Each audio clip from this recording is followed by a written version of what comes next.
Hey everyone, welcome back for another deep dive. It's great to be here. Today we're going to be tackling a question that I think a lot of folks out there have probably thought about at some point. Yeah.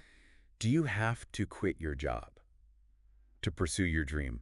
Yeah. Is that like iconic image of, walking out of the office with your laptop in hand?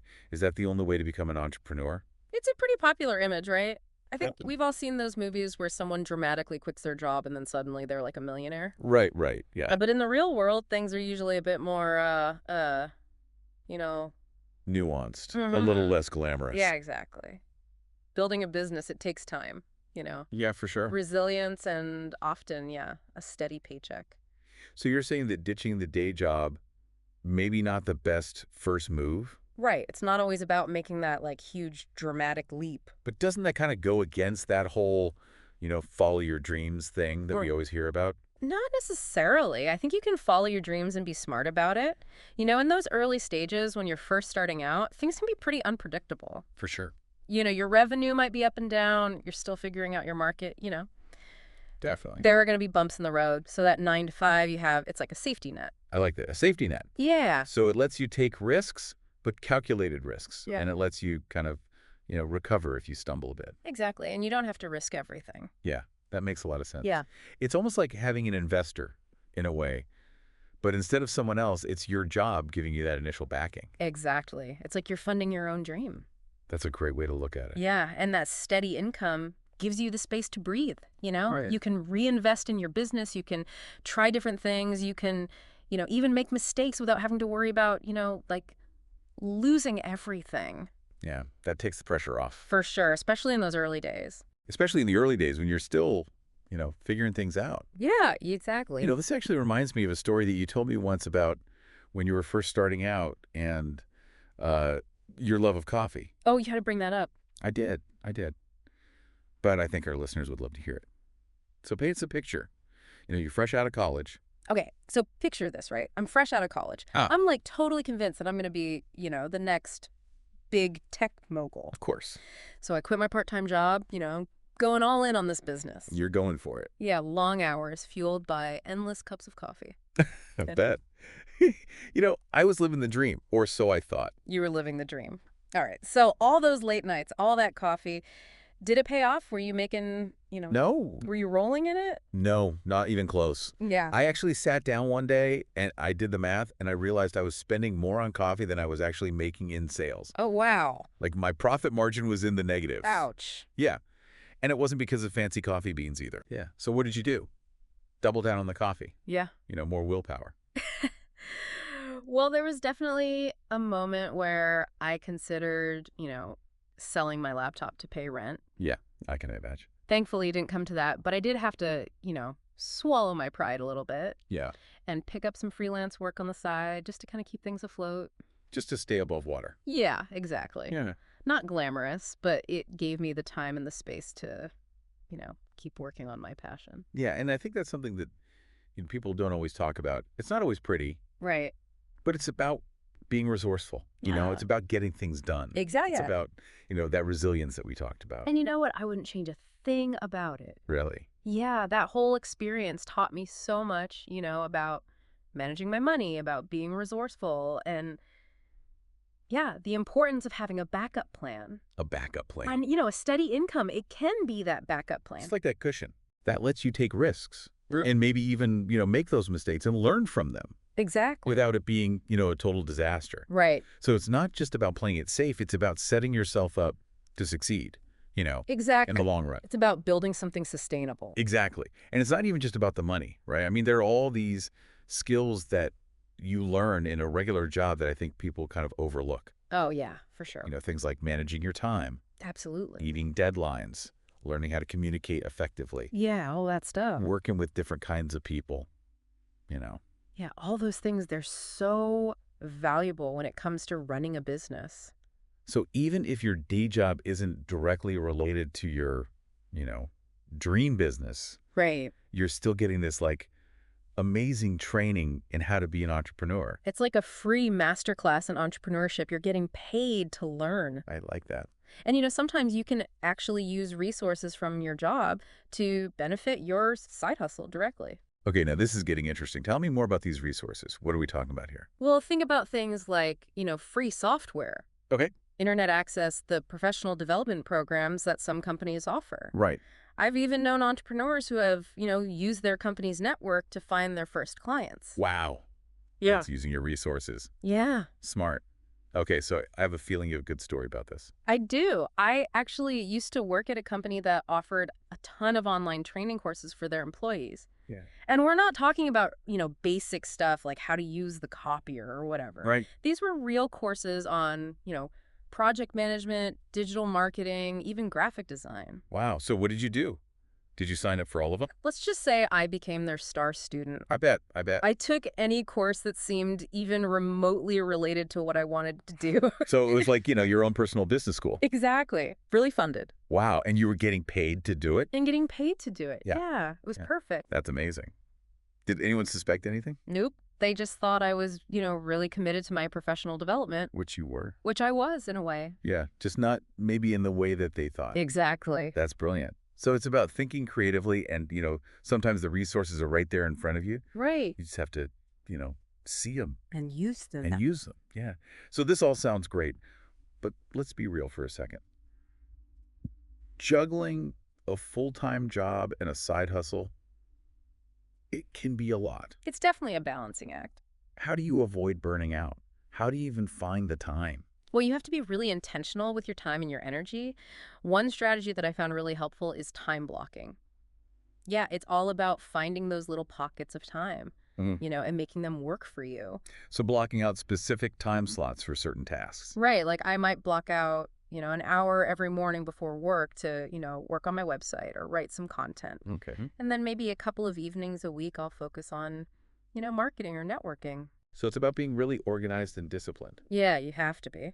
But it's also about, being flexible and adapting. Right, because life happens. Exactly. Yeah. So sometimes you have to, shift things around, Sure.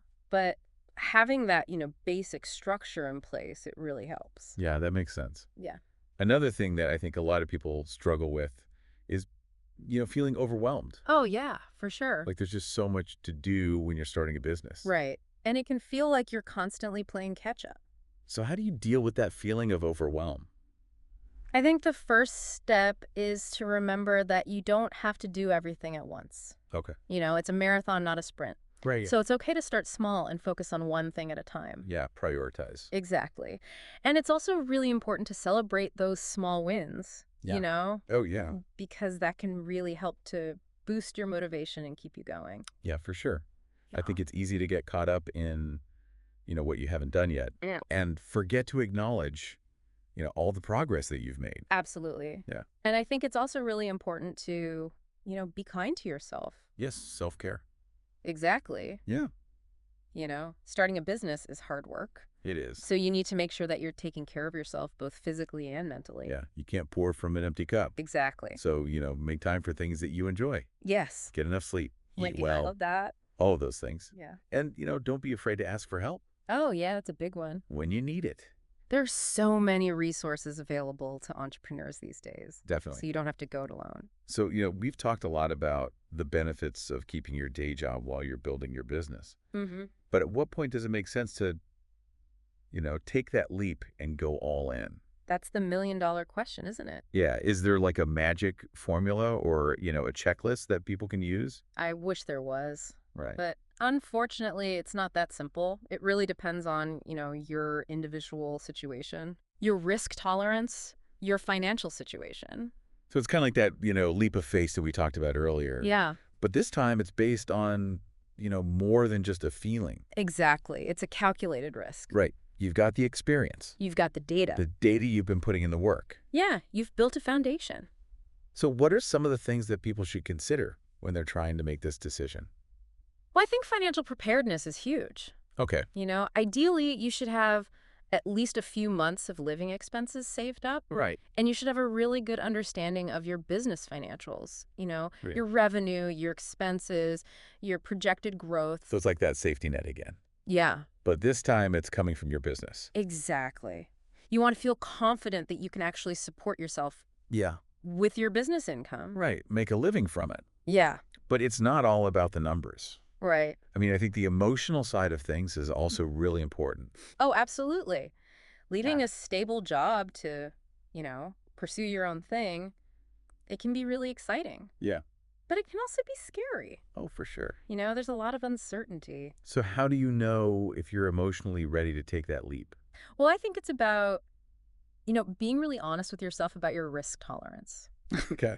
Are you the kind of person who thrives on uncertainty, Right. or do you prefer things to be, more predictable? Yeah. Are you okay with, Yeah. things maybe not going according to plan? Exactly. And I think it's also about asking yourself, what's the worst that could happen? Right. And are you okay with that? So it's kind of like a cost-benefit analysis. Yeah, Yeah. in a way.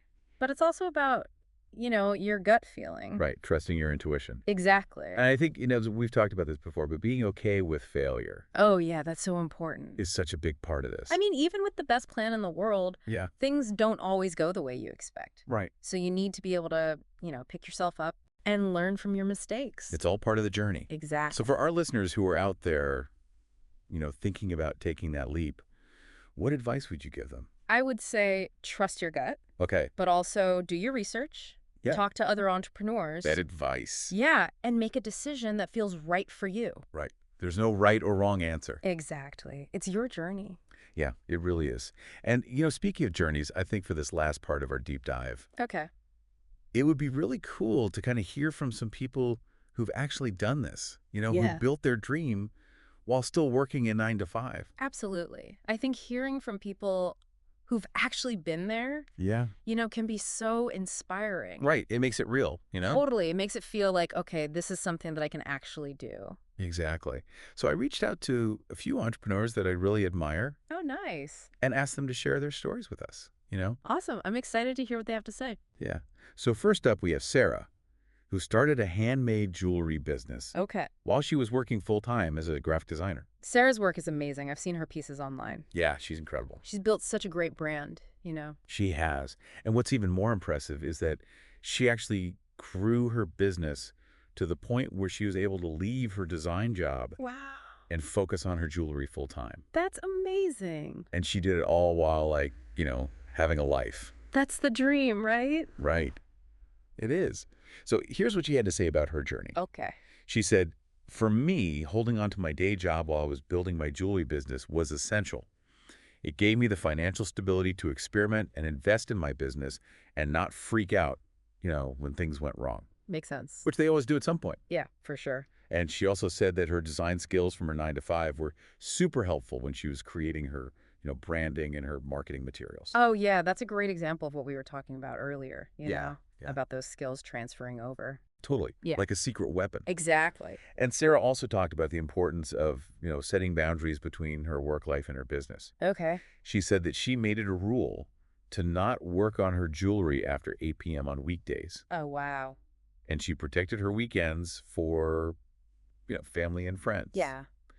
She said it wasn't always easy, but it was really important for preventing burnout. Yeah. You have to create those boundaries. It's about sustainability. It is. You can't burn yourself out. Exactly. Okay, so next up we have Mike, who launched a software company Okay. while he was working as a software engineer. Oh, wow. So he was kind of in the same field. Yeah, which is interesting, right? Yeah. I'm curious to hear what he has to say. Yeah. So Mike's advice was to treat your side hustle like a real business from day one. Okay. He said even though he still had his 9 to 5, he set clear goals, he tracked his progress.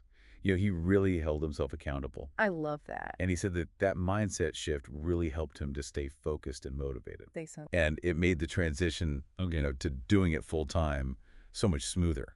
So it's about being professional about it. Exactly. Like Listen. taking it seriously. Yeah. Even if it's just a side hustle right now. Right. And finally, we have Lisa, who built a thriving online coaching business Wow. while she was working as a teacher. So completely different field. Totally different. That's awesome. Yeah, she's amazing. Yeah.